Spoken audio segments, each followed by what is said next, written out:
Everyone, me and my three members, Zijing, Wilson, and Haoyin, will be here to present about Topglove Corporation Berhad.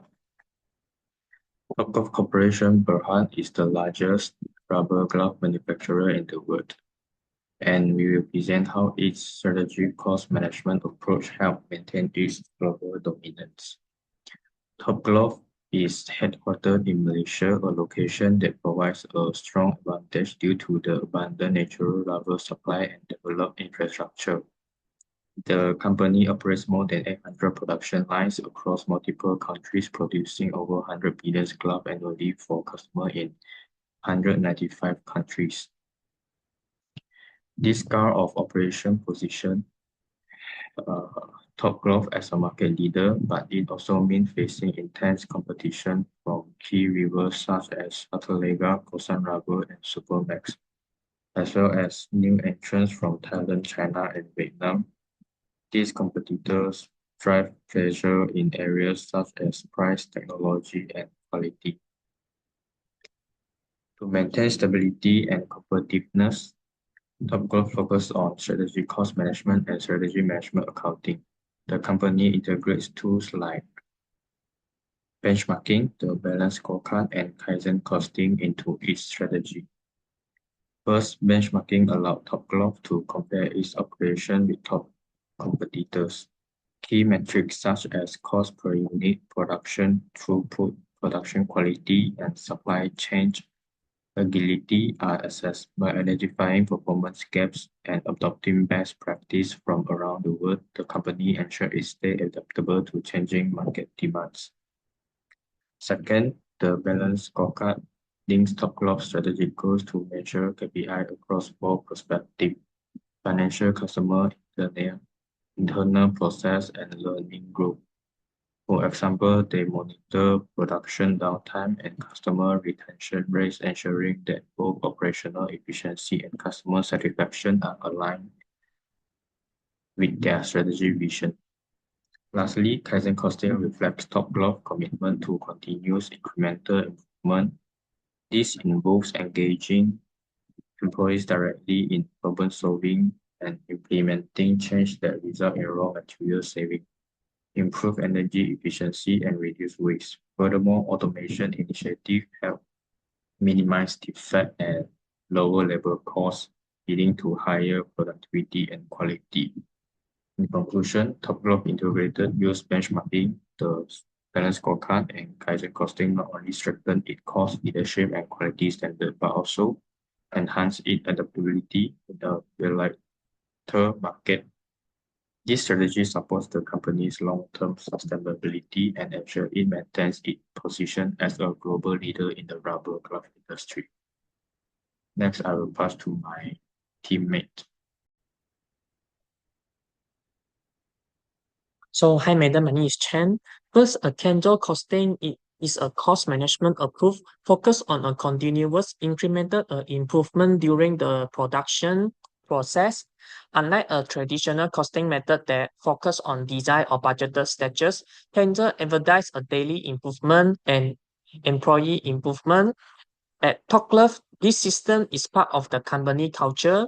Employees are encouraged to suggest an improvement that reduce a waste and increase the effective.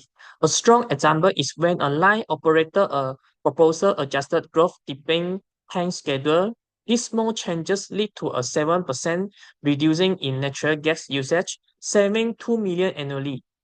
More than cost saving, Kaizen build a culture of engagement, ownership, and learning, which is critical in a high volume, low margin industry like a glove manufacturing. So next, the graph show a stable decline in a cost per unit at Top Glove over 6 years from 1.5 ringgit in 2018 to around 1.18 in 2023. This highlight the effectiveness of Kaizen costing in driving a continuous process improvement and waste reducing. Even during a period of rising raw material and utilized cost, Top maintains a downward trend, provide it effectiveness programs are long-term and resilient.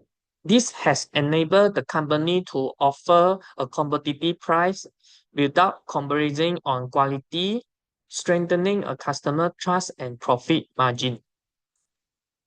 So next is benchmarking is used by TalkLove to compare its performance with TalkLove players and adopt a best practice.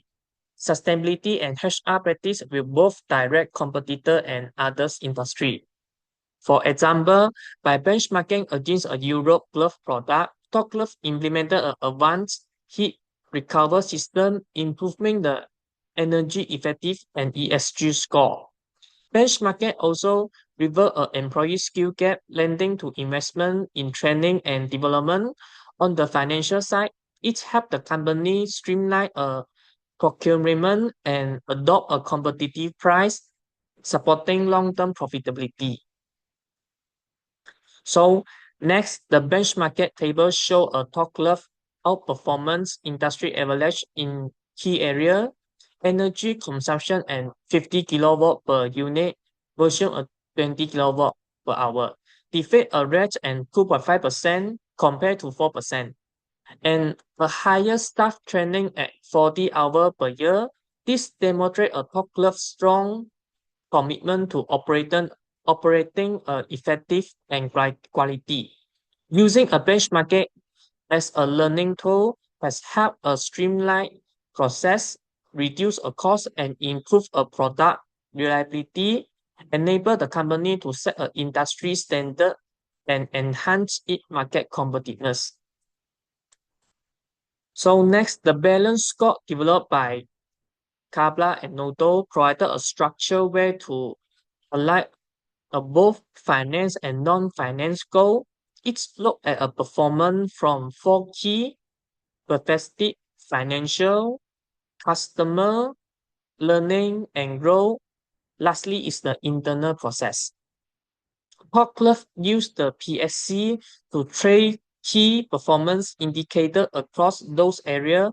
For example, in learning and growth, the focus is on employee training and research and development, supporting innovation such as sustainability growth product. Under processing, the company monitor manufacturing effectiveness and quality control to reduce defect and speed up delivery.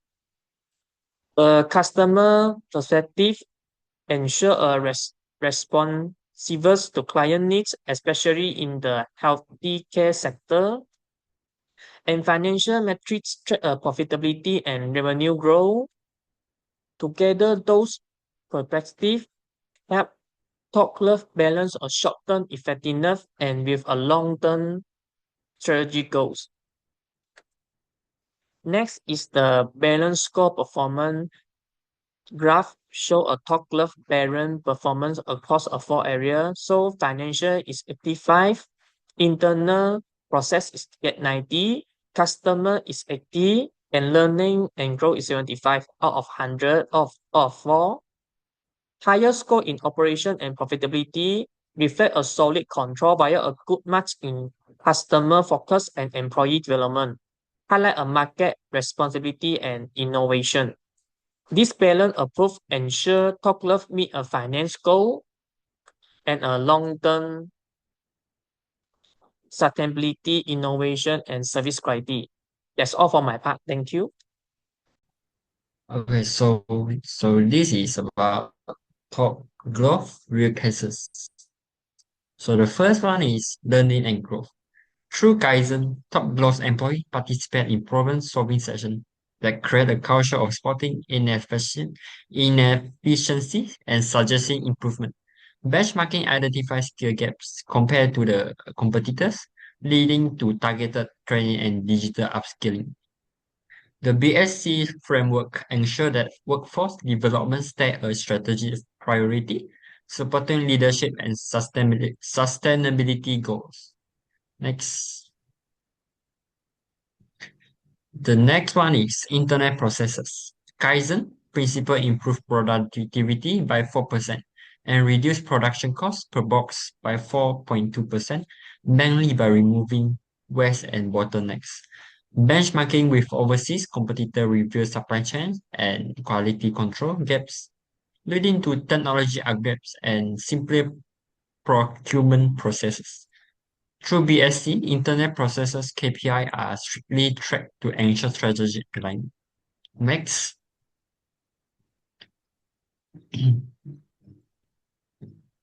In terms of customer satisfaction, Kaizen improved production consistency and delivery reliability, which is crucial for healthcare and industrial clients. Benchmarking enhanced supply chain responsiveness and ensure compliance with internal standards. Financial, Financially, customer satisfaction metrics in focus during decision making, ensuring that client expectation drive operation change. Next.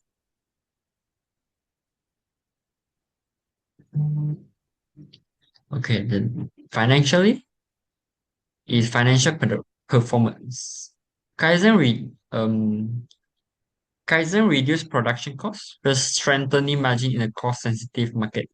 Benchmarking will help reduce procurement expense and restore international market access after compliance improvement. The BSC connects operational improvement to financial outcomes, supporting sustained profit and shareholder value. Recent reports show positive EBITDA and healthy sales volume over the past year.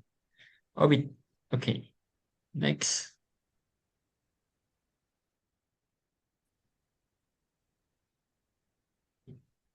So the next one, I will be talking about the challenge faced by management, accountant, and companies when adopting these modern costing and performance approaches like Kaizen costing, benchmarking, and the balanced scorecard.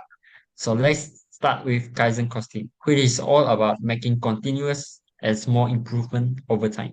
The first challenge is resistant to change. Many organizations are comfortable with traditional method. If employee and manager don't understand the benefit of Kaizen, they may see it as an extra work rather than an opportunity. In company with centralized decision making, it can be hard for lower staff to contribute ideas. And the second challenge is measuring and sustaining improvement.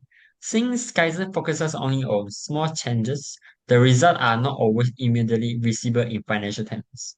Without a strong accounting system to track these changes over months or years, it is hard to prove that the benefit to the management. Sustaining the process also requires regular training and management commitment. And finally, the resource limitation can be a barrier. Kaizen involves workshop, problem-solving session, and continuous data collection. For small and medium-sized enterprise, this can put pressure on budget, staffing, and daily operation. Next, we have benchmarking, comparing your process and performance with the best in the industry. The first issue is data availability and reliability. Competitor may not share information or the data may not be comparable because of different reporting standard or operating context. This means accountant need to spend extra time adjusting and analyzing the data. The second risk is overemphasis on competitor. Benchmarking is supposed to inspire improvement, but some companies fall into the trap of copying in competitor without considering their own strength. This can lead to loss of uniqueness and proof investment decision. For example, spending on expensive equipment just because others have it, without assessing whether it truly fits their need. The third challenge is implementation and adaptation. Even if a competitor's practice look great on paper, it may not work in another environment due to different in the size, culture, regulation, or customer expectation.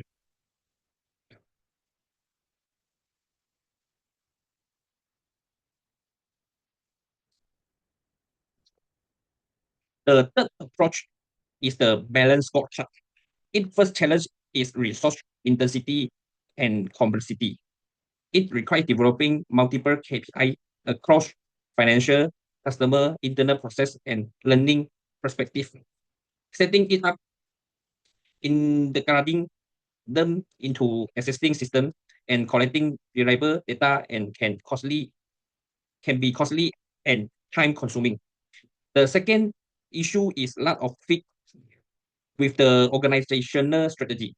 If the balanced scorecard is implemented out without clear link to company goals, it risks becoming a bureaucratic checklist with little real impact. Charge in operate strategy can also make existing KPI outdated. The third challenge is communication and agreement. Employee need to see how they deliver connect to their metric on the scorecard. If communication and training are weak, they may see it as just other form of reporting instead of a tool that can help them success. Okay, thank you. This is our presentation.